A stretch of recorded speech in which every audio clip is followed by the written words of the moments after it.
A good principle to keep in mind is to let the hand reset the same way that it came back in. So the way you land your punch, the way it comes out from your face, then your shoulder comes up to protect your chin, the hand makes contact with the opponent. As it draws back, the hand replaces the shoulder to continue defending your face, to leave no holes in your game as you are punching that you have to worry about. Unfortunately, I noticed Kathy breaking this principle and dropping the hand down to the hip before bringing it up to the face. So on the second attempt, I end up making her pay for it just so that she learned. Most fighters know exactly what it means, and you can see her kind of nod along with it, what she's supposed to do. I am once again reinforcing the same principle here. How I like to explain it is you want to go from point A to point B as fast as you can.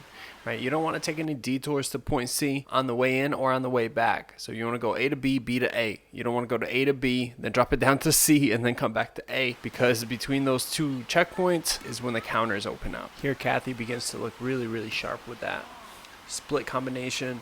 It's starting to work out really, really well for her.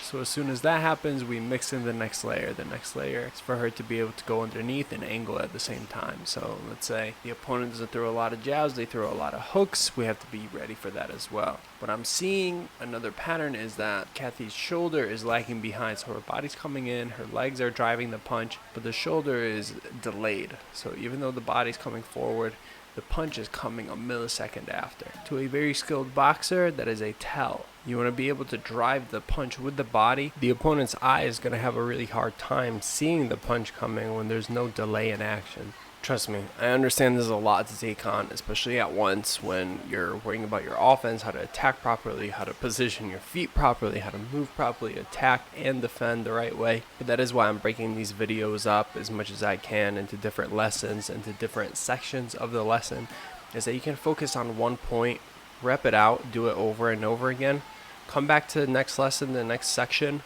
of the next lesson, and be able to take on the next task once you have a good understanding of one already.